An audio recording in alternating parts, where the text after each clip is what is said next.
This is Learning the Ropes. Learning the Ropes. Presented by Costen and Hammer Productions. Now, on to the show with your host, Josh Hammer. Welcome, everyone, to Learning the Ropes, a podcast that uses the game of baseball as a vehicle to learn about a variety of other topics to improve personal development and to better understand the perspectives of those around us. I'm your host, Josh Hammer, and thank you for checking out this podcast. I appreciate you tuning in with us today. It's been a lot of fun to bring this vision to a reality and to watch it continuously grow. And so let's just punch right to the chase. Our topic that we'll be covering today is around sports, and one of my favorites is comedy. And no better topic or person to speak about this topic than a comedian from the San Francisco Bay Area. We've crossed paths before. He generously donated his time to help me walk out in my entourage in the main event for Holy Name's Hawk Mania, a professional wrestling fundraiser for the Make-A-Wish Foundation. And so he's actually generously donating his time again today with me on Learning the Ropes.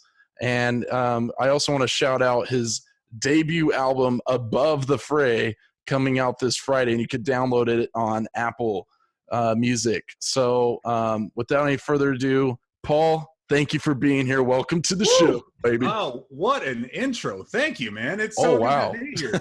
Yeah, Hawk Mania. That was a good time, man. Well, it was hawking awesome, to say the least. That's all I can say about that. But dude, like my biggest regret is that, like, afterwards I was too shy to like ask somebody. I just wanted to take a bump, man. I just wanted to get I wanted it so bad. Like that's all my brother asked. Like, he didn't care about. He's like, did you get to do a choke slam or anything? I was like, no, man. Too shy. And people kind of started taking down the ring after like 2 minutes. I was like, oh, it's too late. I was so pissed, man. But that was super fun. That was great. We never say never. Maybe we do something like that again someday. But now we know that you want to lay the smack down, and take a bump in the ring. I'm sure I don't care about laying the smack down. I want it laid down upon me. Because I used to grow up and we would play backyard wrestling, and I was always like the kid that could take like the biggest bump and the most punishment. So I was like really small back then, actually. So they just threw me around like a rag doll. So some hardcore wrestling. Okay. Oh man. Yeah. Hardcore champion. But yeah, that's all I want. You can just kick my ass from one end of the ring to the other. But I just, but that's just what it would be fun for me. That sounds fun for me as well. I would love to reinvent the hammer, and you can't change yourself into character. You must hammer and forge yourself one. And I think that there's an opportunity down the road to do that. But I guess for right now, we'll just have to put that on the shelf and see if we can pull that out of the rusty books out one of the days. We'll put a pin in that one. But I think there's a market for a 6'7" guy in reasonably good shape who just gets the crap kicked out of him. Like why can't this guy fight? He's so much bigger than everybody, and he just gets thrown all over the place. I just feel like that's something that the people need to see. Oh, absolutely. And they just talked about how WWE is considered essential work. Yeah. Now, I don't know, but man, you know what? All I'm saying is that ring is empty at the Performance Center. So I don't know why you don't just go and sign up right now. But dude, I always thought, man, if I don't know, if the winds have faded blowing in that direction, I think I could have had some fun with that. Well, speaking of, I know you could cut a scathing promo nonetheless. That would be a given. If there's a regret that I have about the show is why didn't we have you on the mic cutting scathing promo on the other main event superstars? But oh man, dude, that would have been fun. That would have been fun. I think, yeah, I would have been like, I'm like an old school WWE guy where I can't do this scripted stuff that they send Roman Reigns out with. Like I gotta, we're onto something right now. Yeah, absolutely. It's all about the D-Generation X, Stone Cold, and The Rock. Yes, exactly. Yeah, I'm with you. I checked out. I don't really watch it. I checked out after those guys left, but yeah, that was my jam back in the good old days.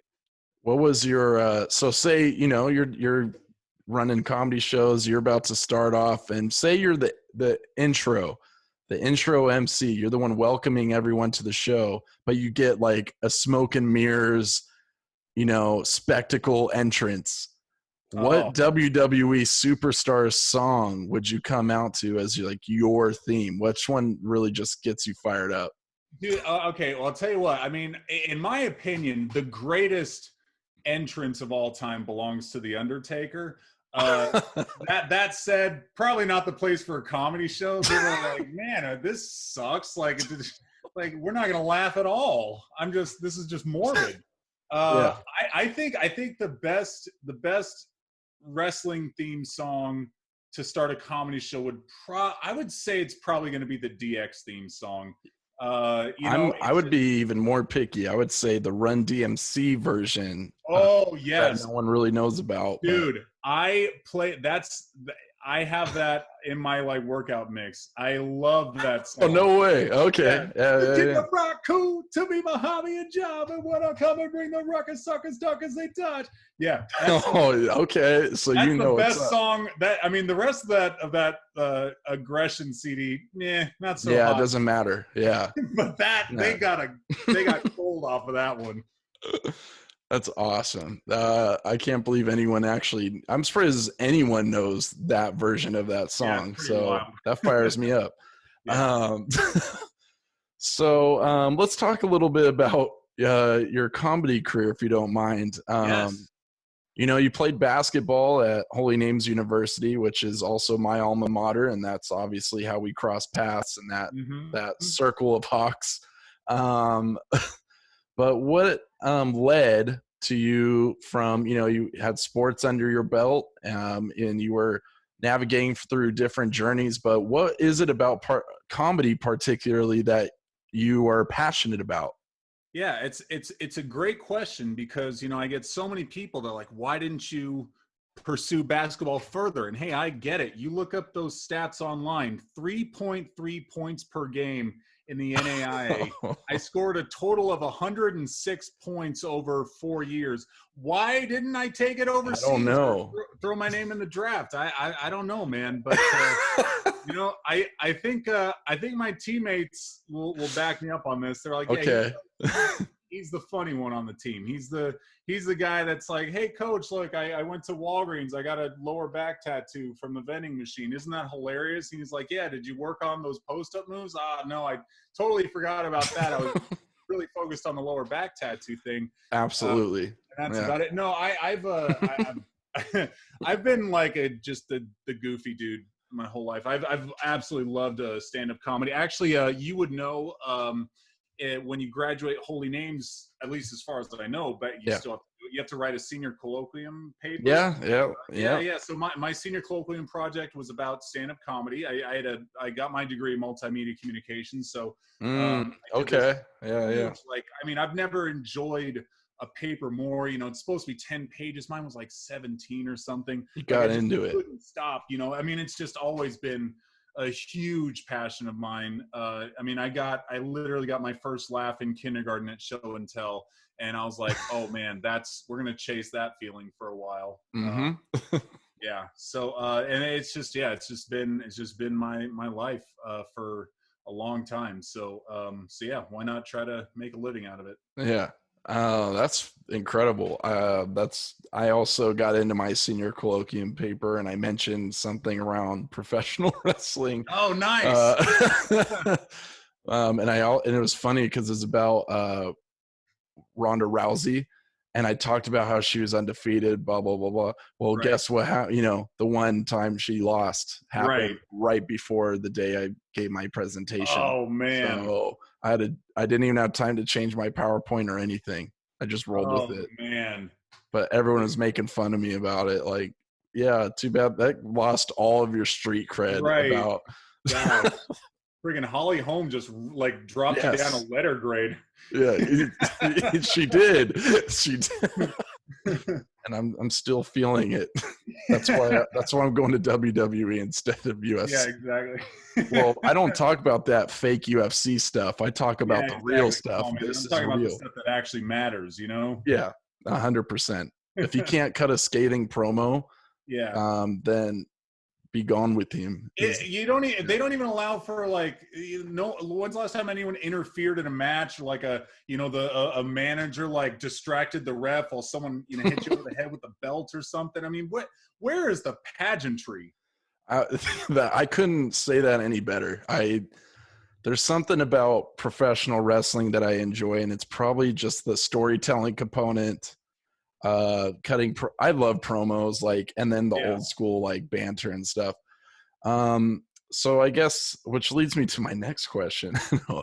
When you've been on the road, doing a lot of things around comedy, we cross paths doing something for I like to think is a noble cause, which is Make-A-Wish Foundation. Oh, hell yeah. I know that when you do stand-up comedy, you can do all kinds of different things for other charities and such.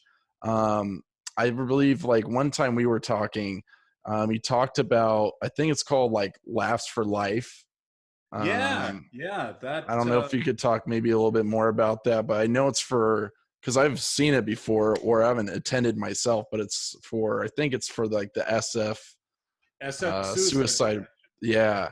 I actually keep it up on my board because it was just such an important thing. I did Laughs for Life 2018, and so it's a huge thing. Just a very like fancy event where they have comedians that come on, and I was fortunate enough to get a spot on there. Oh, and, nice! It was just so cool. It was like my first like big like corporate like thing where I was like, wow, this is like, they don't just hand these out to anybody. I mean, it was really, it was a huge honor. And it was great. I mean, it was probably the most, it was the first really, really big gig where they were like, you got to keep it semi clean. And I was like, okay, all right. And the first few times you do that, you're really like the F word is just like just jingling around in your head. And it's like, that's an art form right there. Yeah. It's like hone it in, man. It's like, so that was like your first, you have to kind of keep it clean in a sense in front of a huge like corporate vibe and audience and such. As far as I can remember, that was the big one. Wow. That's pretty cool. And then, so what other, like, this is pretty semi-recent. You said 2018. So you've obviously had like incredible feats or, notable accomplishments as you've moved up the chain in your journey becoming a stand-up comedian. Were there any stand-up comedians that you would consider like mentors that have helped you kind of pave the way? Or are there some that you really cling to just to look for advice to keep you, the saying of like, you want to reach that next level, you need to, kind of look up to somebody and follow that. And sure. So I don't know if you could share or touch upon maybe some of the people or like those qualities that those kind of comedians have that you're like constantly striving for to keep evolving and reinvent and just make yourself the unique person that you are, Yeah. That's a really interesting question because, I love comedy and I've loved it my whole life, and I love stand-up and I could watch it all day. But what I found is that, and I've heard this from a lot of like professional comics that talk about it, they're like, I just don't watch stand-up anymore, just because like once I hear an amazing comedian talk about this subject, then anytime I try to write about that subject, I'm just going to be like, wow, it's not that good, or he's already covered that. I'm not going to do it as good as her. So I've got to I try to stay away.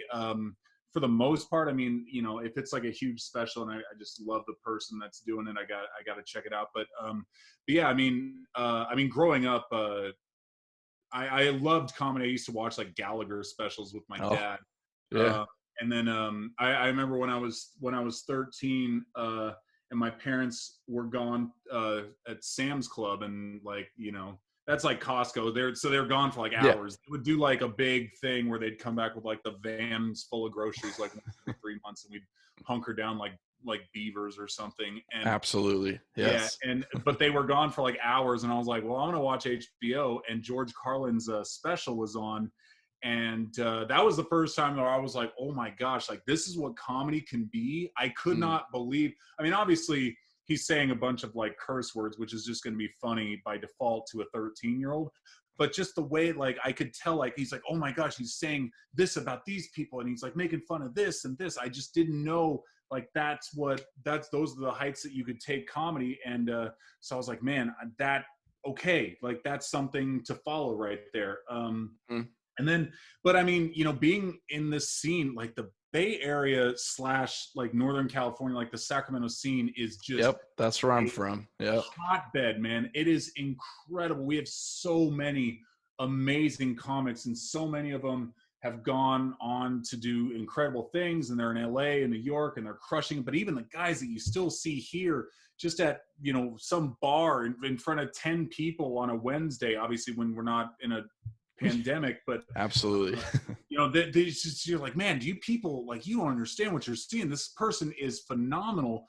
And I mean, yeah, I got to take over an Instagram for one of the local clubs that they were doing during quarantine, and they were like, yeah, you could post whatever you want. And the whole time I had to control their story, I was just posting about like amazing comedians that you need to see. All of them were Bay Area or Sacramento based, and I posted so much that I crashed their account on Facebook. Yeah, but I mean, that's how many there are. There's just so many. And those are the ones that it's like, you know, when you see your friends and you're like, man, okay, that's where I have to get to. So, and I just constantly want to be putting myself in front of like guys like that, and people that are like, wow, you know, he or she, I mean, just are so good, and I have to work so much harder to get up to that level. Yeah, no, that's pretty interesting. I never, you know, there are so many comedians out there, and I love the art of it. Similar to like pro wrestling, I just like appreciate the art and the grind, because I, you know, as an educator or coach, you know, I always talk about with players about, you know, the process over the outcome, and sometimes, you know, dwelling on the result. It's great to see, you know, what you want to be like, or how you want, what level you want to be, but just like honing in on your craft and just, you know, really enjoying the little victories along the way to keep pushing you through. And so, and eventually, you know, that whole saying of like, follow your bliss and doors will open. What's been really interesting about, you know, following your career, even just a little time of getting to know you, is I just love the fact that you are making your passion come into fruition, and you're constantly building. You know, you're taking more steps up that staircase to propel yourself. Everything that you're doing is for now, it seems like, to skyrocket you to something bigger. And the best part is of the uncertainty is maybe you don't know exactly what it looks like, but you're sure as heck going to keep grinding it out and keep making something of it. And so for anyone that like is listening to this, I would hope that they understand, like, stand-up comedy, or, you know, something in theater, or maybe it is a sport, whatever that thing is, follow that, and just see where it takes you. And I'm sure there's been many ups and downs through this process. I guess my last closing question would be, what have you learned through just growing through becoming the stand-up comedian that you are today? All well put. I mean, the thing that I think that I've learned is that you know, no one's going to give you anything. I mean, you've got like though, like I used to, because a little thing about me, and maybe I'll jump on, we were talking about maybe jumping on Saturday. I could tell the story in depth, but I started comedy when I graduated in 2010, and then I quit for 6 years. Oh, wow. And and I didn't get back into it until 2016. And I mean, the whole time I was just like, I'd hear people like, man, I'm funnier than that. Or I'd see a comedy, so I could do that. And it's like, dude, are you just going to be like, is that, and I remember like what actually broke my back is that like, there was a guy that I knew growing up and went to school with. And I saw that he was like doing comedy, and I was like, that's like he's a great guy, and I mean but I was the funny one, like that was that was me. And then I instantly just like I just flash forward to like 30 years from now, and I'm just like on my couch with like never did anything, but I'm just we're all watching like a stand-up special, and I'm just like I could have done that, and like literally that made me like shrink, like I should. This isn't this guy's fault. That's on me. Like I was ashamed of myself. Dang. Like I could like this is what I should have been doing. But like, what am I going to do? Like wait for Netflix to like bang on my door. Like, hey, come on, sport. Like we think you're great. Like it just doesn't happen like that. You have to go out and make it happen. And you've got to make it happen over and over and over again. Because man, like there are so many times where I'll just have like 3, 4, 5 great shows in a row. And I'm like, man, I cracked the code. I figured it out. I will never have another bad show. It's just a hockey stick from here. And then it just takes one show and you're like, oh man. And it's really hard not to be like, wow, I am just shit. Like I'm nothing. Like I skated along this far, and on some hack bits, and I'm like now I'm being exposed basically, and you have to fight that so hard. And I mean, it gets easier the more you do it, because you're like, okay, I understand now. It's the ebb and flow. But man, it can be so hard to get back up, because in comedy, it's not, you gotta fail, like you gotta fail hard, man. Like failing is rough in comedy, like when I would fail at basketball, I would like, get dunked on, or just get taken out of the game, and you sit down. It's like, and then you just sit, and it's like, all right, well that was too bad. But when you bomb on stage, like when they are just not feeling you, and you're getting red in the face, and there's like, and people like don't like you, not just they don't just think it's not funny, they're like, we do not as a person. As a person, yeah. I mean, that's what it is. Like, man, I really just hate everything that you are. I'm not I don't like the hair on your arms, I don't like your haircut, I don't like the shirt you're wearing. Exactly. Your voice is that's the thing. I mean, people make judgments on you. This is especially true in comedy, but in everyday life, people are going to make a judgment on you within 5 seconds of seeing you. It's not, and I mean, yes, it's important for us to always try to push past those, preconceived notions or whatever. That's easier said than done. It is. Yeah. But when I walk on stage and it's like, oh, why is he wearing like that? Okay, he thinks he's better than me, or like, geez, thanks for dressing up in your white T-shirt or whatever. So I mean, like, people make those judgments, and then you say one thing, and they're like, all right, I'm not into him, and then they're on their phone, and you've lost them. And I mean, it's hard to pick up from, but then, man, then you just have those shows where it's just like everything hits, and it's like, it's like a blip on the screen when you first start. It's like, you're dead, nothing works. Crowd hates you. You suck. Other comics are talking about you. They don't know why you're doing comedy. Like the places aren't returned. You can't get booked anywhere. And then boop, had a really good show. And you're like, oh, that I'm going to hang on to that. Follow that. Ever. And you just face that feeling. And then but then those losses, everything that like, it just kind of like molds you, into like, oh, okay, I'm not going to do that this time. And that's the case for like everything. If you really care, like you have to pay attention to the failures, like so much, like you've got to, it's like, you've got to have amnesia whether it's a good show or bad, but like, especially with a good show, like, all right, that was good. Put it on the shelf, enjoy it. Now what else you got? Like, keep working. Yeah. What didn't work? What's the one thing that didn't work in that show? And let's spend hours on that, Yeah, that's like just raw, organic, I think, just true experience that you just shed light on. It's like, it's such like a lot of folks can just put a like mantras, slogans, and just say like, that's it. That's the way to do it, But what I really liked is, I'm sure there's one phrase. I'm such like a catchy phrase person. I just love phrases and stuff, but it's like fall forward. Yes. Even when it's like you just feel like you suck and this sucks. All this material I've worked countless hours on, boom. Yeah. And you're putting through, you're like, I am going through this relentless grind and I'm doing. But I really liked what he said about just taking that extreme ownership and just like owning it, go through the feels, and then hopefully through all that bad, some good comes out. And then, like you said, celebrate those victories when it's going really well. You've got to celebrate like, wow, okay, that was a great show. Got a great joke there. That was really cool. It's so hard because comedy is so cynical and everyone really negative. It's just important, no matter what you do, you have to like surround yourself with people that are like not gonna like bring you down like that. You got to have people around you that are like, okay, yeah, no, we're gonna make this, because there are comics that are like this is all bullshit, man. None of us are ever gonna make it. And I was like, all right, well, I'm gonna make it.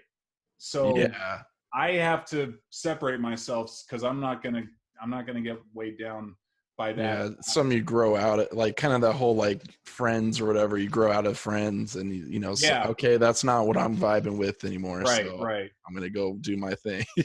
Yeah, exactly. Dang, I feel like we could not low key but high key just like talk about this particular subject for hours. I think, well, because it's such a true story, and I don't think that a lot of folks. That's why I respect the heck out of you. Is like being a stand-up comedian. Like, I've done like small scale stuff, like sports announcing. Like I've done, I've squeaked on a microphone, doing an announcing like, and now your starting lineup. It's like, yeah. Oh, great. Well, that hyped up the crowd. Like, but that's it. I've never had to, hit the road and put myself out there in a bunch of front of strangers I don't even know. Like that's a tough, I don't even know. And so maybe we could talk more and shed light on this on Saturday Night Scoop.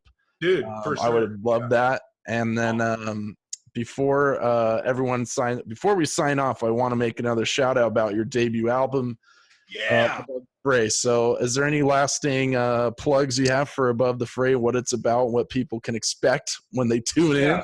For sure. Okay, so Above the Fray. So this is this podcast is going to debut tomorrow. Okay, so when you guys are hearing this on Thursday, that means the album debut will be released Friday, so tomorrow. You can actually, if you go to my Instagram page, it's at Paul Conyers.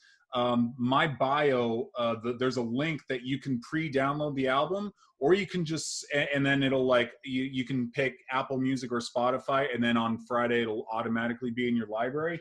Or you can just, on the day of, search Apple Music or whatever, and you can download it there. It's called, again, Above the Fray. And then the video actually is going to be, I'm pretty sure it's going to be available on Amazon Prime. Oh, okay. So you can watch it. And then I think you might be able to get the video on Apple, whatever, not Apple Music. Some iTunes. Apple. Yeah. I think it's like Apple TV or whatever they're doing. But you can find it. You can find it there, and hopefully people like it. I mean, this was a huge project, and I'm hopefully going to get some good feedback from it, because it was I left everything on the court, so to speak. I threw every pitch in my arsenal. I threw. So there we go. Yeah. So Tip of the cap. I went like 120 pitches, like deep into the ninth, man. Wow. You might hit extra innings. I don't know. Yeah, I don't know, man. Yeah, well, make sure to ice your arm for Saturday Night Scoop. Yeah, exactly. We'll plug it some more. So yeah, for sure. Well, I'll just leave it at that. Be sure to check out Above the Fray. It's out tomorrow. Yeah. So make sure to check that out. Hopefully you enjoyed this just as much as I've enjoyed hosting this. So anyone that's listening, be sure to rate and review. Now it's my turn to plug. Be sure to rate, review on Apple Podcasts, Spotify, or even just Google Learning the Ropes on Google. All right, so do that. And be sure to like, subscribe, and throw on those notifications so you know exactly when the next Costen and Hammer Productions video drops on our YouTube channel. On behalf of myself and Paul Conyers, boom goes the dynamite. Take care, everybody. Hey, thank you for checking out our YouTube channel. Be sure to drop a like, subscribe, and turn on your notifications so you know exactly when the next Costen and Hammer Productions video drops.